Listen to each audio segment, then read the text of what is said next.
Finance Minister Bill Morneau says a new defense strategy is needed before any defense spending can take place. The government put off buying things like ships and planes for 5 years. Instead, $3.7 billion will be there once the government has figured out Canada's defense priorities.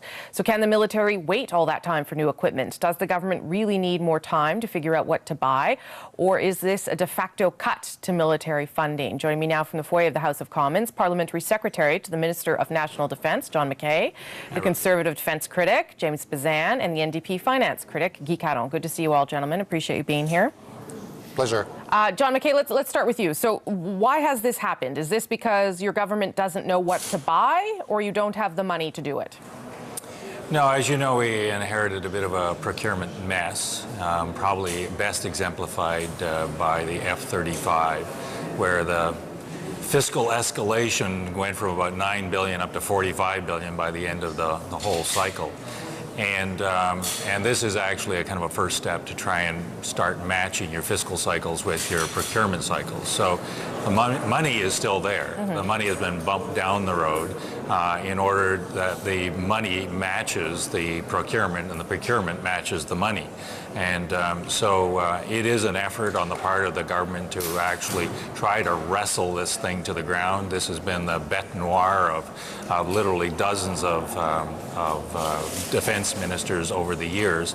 It is incredibly complicated, and this is just simply a step to try and make it a little bit more understandable and to start matching procurement cycles and fiscal cycles. Okay, James Bezan, let's bring you in.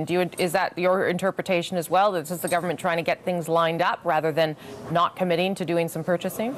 Let me just first off, Rosie, with offering my condolences to Jim Hillier's wife, Livy, yes, and her family and all the friends of the Hilliers, because today was very tragic and sudden. He was a colleague and he was a friend, and we're all going to miss him very much. And our condolences to your caucus. I appreciate that.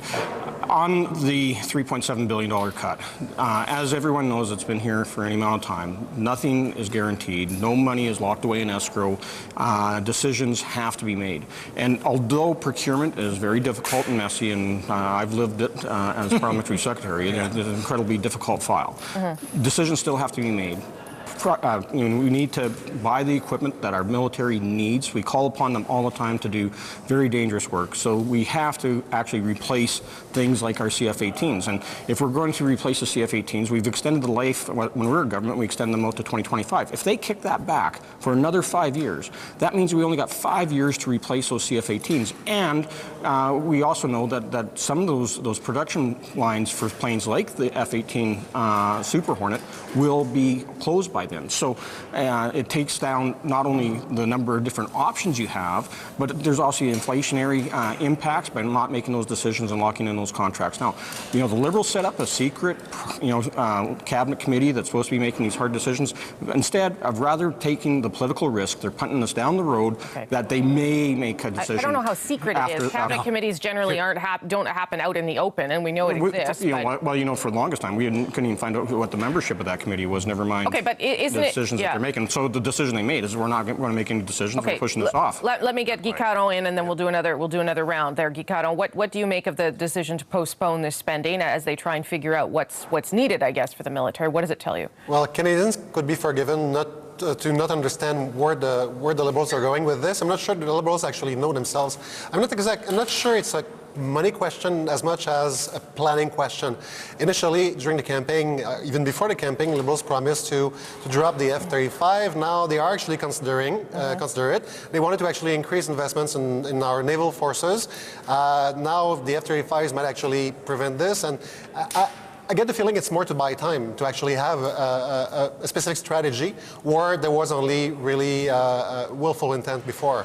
So at this point, it's a bit confusing. I don't exactly know the direction that the government wants to take in this file. Well, I would agree with the confusing adjective. It's confusing to me as well, John McKay, because I thought that there was a plan to reinvest quite heavily in the Canadian Navy. Is that no longer the plan? Are we not going to try and buy the ships, or where are we at? No plans have been dropped. No plans have been dropped. But if you push them back for 5 years. What is the Navy supposed to do? No, it's not pushing the plans back for 5 years. It's moving the money along the cycle, as I indicated earlier. How is that different, Mr. McKay? Well, you recollect not so long ago we had these crazy lapses that would go on. Yes. And this is an effort on the part of the government to stop that fiscal nonsense, so that any finance minister then plan in a rational sort of way as to when she needs to have the money available to buy, whether it's an airplane or buy a boat or a ship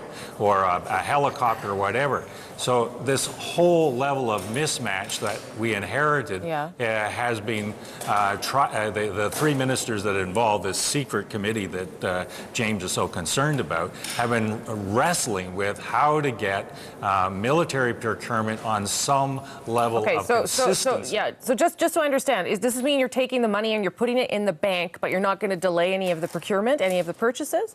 No, the money is simply moved off to further fiscal years. If we're not having to write a check for this year, for want of a better analogy, then we'll postpone that and put it into the next fiscal year where we anticipate having to write a check. The problem is that you're postponing it for many years, is it not, though? And but these procurements go over many years. Some of these procurements will be 10, 15 years as you buy each and every ship, or buy each and every airplane, or buy each and every thing. So the procurement cycle is a long cycle. There's no question about that. The fiscal cycles, however, are end every March 31st. And so we just want to stop this whole version of March madness that happens every March in the last months of the fiscal cycle. I get that, but Mr. Bezan, maybe you can help me understand. At some point, don't you need to signal when the purchase will be made? And if you're pushing the money off and saying, well, we're not going to put it on our balance sheet this year, at some point, don't you have to actually hand over the check? Or how should we interpret this? The military is going to get equipment, or is not? Look, sure it is. Everybody's familiar with the Liberals' decade of darkness during the Chrétien era, where they slashed military spending by over 20%. And we're already seeing that now. $3.7 billion over the next 5 years pushed off. This budget alone was $200 million. In the main estimates that were tabled about a month ago, there's a $300 million cut there. So already $500 million out of the current defense budget. So this is a broken promise by the Liberals, who said they're going to maintain the escalator that was introduced back in 2008. There is no escalator. It's a cut. So this is actually taking away much needed resources for our Canadian Armed Forces, and this is something that is it a cut, or is it money that's just being put aside? But Rosie, you know that no money is actually ever put aside. We're running the deficit. Well, you guys did that too, though. You guys did that too. In 2012 and 2014, you cycled money. You held on to money to use it later. There's money that you always put in to your contingency fund, but this isn't money going to contingency fund. This is just budgeting. This is just paperwork. It's a shell game that they're playing here, and any future government, and including this government, as they move forward, if they need to try to get around these huge deficits that they're running now, which is a tax on all taxpayers, they're going to eliminate this funding. You can bet on that, and that's something that all Canadians are concerned about, because the record of the Liberals is a decade of darkness and cuts to our military. Guy Caron, how should we be interpreting this then? That there will be no procurement purchasing happening anytime soon? Is this a cut? Is this moving money just down the road? How are you interpreting? Well, I'm trying to understand, and I really can't get what John is saying. Basically, if you're just having the same money but delaying it and delaying it and delaying it, so you end up eventually paying the same thing but in one lump sum, or it's going to be in maybe over a couple of years when it could be spread out over a few years. I really don't get this reasoning. Once again, my belief is that it's actually lack of planning. They don't really know where to go with this, and they're trying to buy time. If that's the case, it's not budgetary question as much as a planning question. They were supposed to come in power with a plan. They explained the plan during the campaign. I don't see it. Okay, so maybe the question is simpler, Mr. McKay. When will we see the plan for, first of all, the defense review strategy and the plan for purchasing, the capital plan? The defense review strategy will be done by December of this year. And that will be launched very shortly. James and I will be involved in that as members of the Defence Committee, and it either will include a procurement review, or it will include a procurement review in the sense that once you determine your strategy, you'll also know what assets you need to buy. But also, you need to wrestle this whole military accounting business to the ground, which is extremely complicated, and I would suggest unnecessarily complicated, so that reasonable people can actually understand that, you know, this ship is going to cost Y number of dollars, and Y number of dollars is going to be required at this point in the fiscal cycle and this point in the fiscal cycle going forward. But if you have a new defense strategy by December at the end of this year, presumably in next year's budget you will have money put aside to begin some purchasing. No? Well, there's always money in the overall capital element of the defense budget. It is, after all, an $18-20 billion budget, and in there is about $4 billion for regular acquisitions. There is no loss of money. There is simply a money that has been postponed in order to match the fiscal cycle with the procurement cycle. Okay, I got to leave it there. I know your eyes are glazing No, over. no, they're not. I appreciate that. No. If you actually dig into They're not. I asked for you gentlemen to be here. You would never put me to sleep. I appreciate you all. John McKay, James Bezan, Guy Caron, thanks for weighing in on that important story. I appreciate it. Take care, Thank you. Rosie. Thanks.